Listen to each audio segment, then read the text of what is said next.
Akkam jirtu kabajamtoota hordoftoota keenya.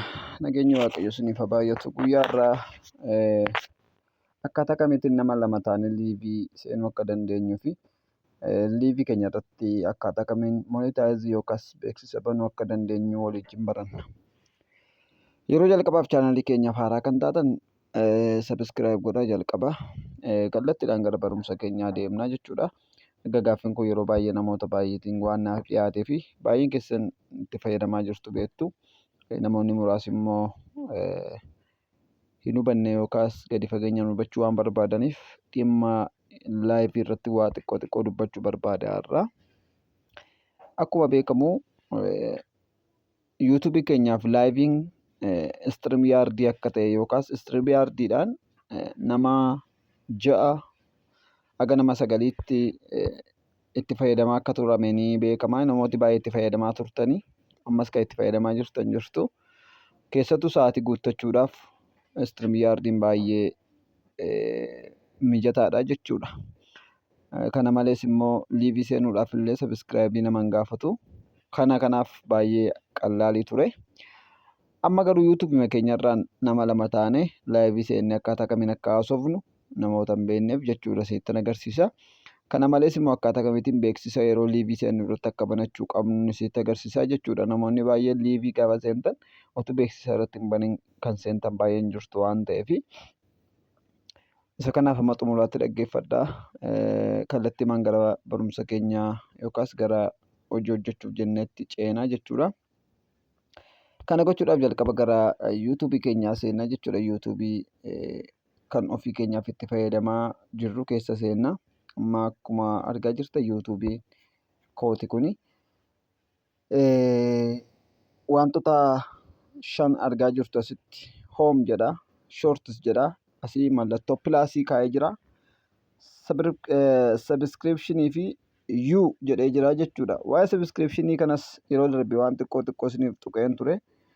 Sabiskiripshiniin oodiyensii keenya yookaas namoota nuun sabiskiraayib nu godhan yookaas namoota baay'ee nu daawwatan yookaas namoota yeroo baay'ee nuti ilaallu warraan kanaas jala nuuf ka'a jechuudha. Keessattuu namoota nuti daawwannu namoota viidiyoo isaanii ilaallu as jalatti nuuf ka'a jechuudha. Innis kanaaf yeroo baay'ee isaan kana asumarraa ilaaluu dandeessu jechuudha. Sabiskiripshiniin keenya yookaas ofii keenyaaf viidiyoo isaanii kan daawwannu yookaas sabiskiraayib goonee kan jirru jechuudha. Yoo barbaaddan wanti isin mijanne yoo jiraate yookaas chaanaalii keessaniif viidiyoon hin barbaachifne yoo jiraate illee asuma akka dhuftanii ofirraa kaasuu dandeessu jechuudha. Amma garuu kallattiidhaan barnoonni keenya guyyaa irraa gidduu kanatti kan argamtu mallattoo pilaasii kanarra tuqnee seennaa jechuudha. Gaafa tuqnee seennu akkuma argitan kun haala kanaan nu baasa. Jechuudha. Xiqqoo bakki hin jiru bakka dukkanaa waan ta'eef viidiyoodhaan waan hin barbaanneefanii haala kanaan cufe. Amma fakkeenyaaf gaafa liivii seennu baay'een keenya haaluma kanaan piroofaayilii keenya irra keenye yookaas bakka kana suura galchinee liivii teenya. Kun bakka tokkotti hanqina qabaachuu ni danda'a garuu nuti kallattiidhaan bakkaan isinitti agarsiisu seenaa na wajjin sirreeffadhaan isiniin jedhama. Fakkeenyaaf next jedheen tuqaa. Erga next jedhee filannoo kana lamaan naaf laataa jechuudha. Filannoo kana lamaan keessaa akkuma beekamu isa jalqabaa irratti yes yoon jedhee namoota umuriin isaanii waggaa 18 gadi ta'an yookaas umuriin isaanii namoota waggaa 18 gadiitiif jechuudha. Lammaffaarra kan jiru garuu namoota hundumaa bira gahuu akka danda'udha jechuudha kan inni naa ibsu. Kanaaf isa lammaffaarra jiru kan jedhu tuquun narra jiraata jechuudha. Yeroo baay'ee namoonni yes irra gaafa tuqanii viidiyoon isaanii namoota baay'ee biratti akka hin argamneef ni dhorkaa jechuudha. Maaliif namoota umuriin isaanii waggaa 18 gadii qofaatu daawwata jedhee waan ayyameef jechuudha. Gara olii kanaatti seeraan yoo dubbiftan haala kana argachuu dandeessu jechuudha. Kanaaf kallattiidhaan ergan yes jedhee booda ammas gara fuulattaa nuttan darbaa jechuudha. Amma fakkeenyaaf bakka kana ergan dhufee booda naaf lakkaa'aa jira garuu amma kunoo irra na seensiseera. Isa booda bakka kanatti waan tole kunoo bakka kana na seensiseera jechuudha. Viidiyoo lama ol duukaa waan waraabne kan addatti isa kana sagalee biraadhaan waraabe. Haa ta'uti bakka kanatti waan barbaanne jennee barreeffachuu bakka itti dandeenyudha. Fakkeenyaaf akkuma jalqabaa seene kanaan bakka kanatti mee fakkeenyaaf sabiskiraayib jedheen barreeffadha. Noormaali isin waan barbaaddan jettanii barreeffachuu dandeessu. Asitti sabiskiraayib godhee barreeffadha yookaas waan barbaade jedheen barreeffadha. Isa booda namni gaafa dhufu akkuma mana koo seeneen barreeffama argee waan ajaje gochuu danda'a jechuudha. Amma fakkeenyaaf kunoo haala kanaatiin barreeffamni bakka kanatti barreeffamee jira jechuudha. Innaa akkuma dhufee namni sabiskiraayib illee naa tuqee seenuu danda'a. Yoo yaada biraa qabaadhe illee yaada sana naaf guutuu danda'u yookaas laayikiis yoo ta'e akkaataa kanaatiin waan barbaaddan jettee barreessuu dandeessu jechuudha. Isa booda fakkeenyaaf gara dudduubaatti deebiin isa dhimma namoota lamaa wajjin seenuu qabnu aktiivitaatii hubadhaa jechuudha. Gara dudduubaatti kana dileet godheen keessaa ba'a. Ammas pilaas mallattoo pilaasii tuqeen seenaa. Ergan tuqee kallattiidhaan ammas mallattoo iskiriiptuu kan fakkaatu kana ergan tuqee gara gaddiitti maaltu argama?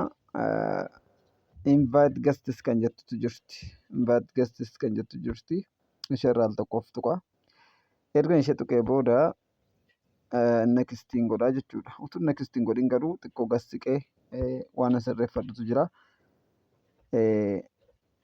Invite guests gaafan tuqu naman itti erguu barbaaduuf illee asumaan koppii godhachuu waan irra jiruuf dudduubatti deebi'uurraa maal goona gadi sinnee Advance setting kan jettu kana keessa al tokkoof tuqnee isa booda beeksisa dhufne irratti bannaa jechuudha.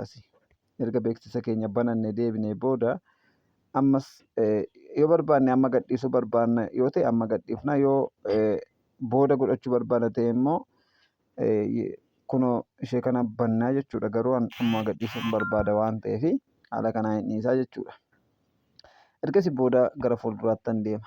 Gaafa deemu ammas bifuma silaan na gaafata. Isa booda maalan godhaa? Nekstiin jedhaa jechuudha. Nekstii jedheen darba. Nekstii. Isa booda kunoo asitti maal na gaafata? Koppii godhii liinkii naan jedha. Koppiin godhadhaa jechuudha. Koppii ergan godhadhee booda gara eessaan deema? Gara nama wajjin liivii seenuu barbaannuun deemaa jechuudha. Gara waasaappii keessaan dhufa fakkeenyaaf nama tokkottiin ergaa jechuudha. Fakkeenyaaf nama tokkottiin ergaa as keessatti dhufee teest godhaa jechuudha. Isa booda gaafa itti ergu namni sun liinkii kana qabateetu gara koo dhufaa jechuudha. Gaafa gara koo dhufu anasii maal godheera sending godha nekstiin godhaa jechuudha. Nekstii afan godhu kallattiidhaan bakki tokko isaaf afaa. Egaa kun akkuma beekamu karaa gamanaatu jira. Karaa gamaa immoo bakka duwwaa tokkotu jira jechuudha. Xiqqoo isiitti gurraacha'ee jira ammaa ta'uti. Egaa namni dhufu sun bakka qophaa'e sana yookaas karaa harka koo mirgaa sanaan achi taa'a jechuudha. Lama taanee walitti haasa'uu dandeenya yookaas wanta irratti mari'achuu barbaadnu bifa sanaan mari'annaa haasofna jechuudha. Innaa haala kanaatiin viidiyoo keenya bareechinee hojjechuu dandeenya. Yoo barbaadne immoo kun osumaan xunnee sheerii barbaannetti gochuu dandeenya. Jala kanatti kun nu argaa jirtu mallattoo xiyyaa kan fakkaatu yookaas mallattoo sheerii kan fakkaatu sana ishee xunnee jechuudha. Innaa bifa kanaatiin chaanaalii keenyaaf akka barbaannetti liivii gosa namatti mijatuun seenuu dandeenyaan isiniin jedhaa. Egaa barnoota har'aa keessatti waan baay'ee hubatteetu jedhee yaada. Wanta gaaffii sitti ta'u malee yoo jiraate koomentii irratti naaf barreessa.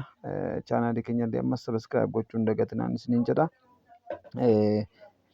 Egaa yeroo baay'ee dhimma kanaaf kanaa wajjin kan wal fakkaatu gaaffii 2 fi 3 waan naa dhiyaateef ani isin hojjedhe nagaan tura.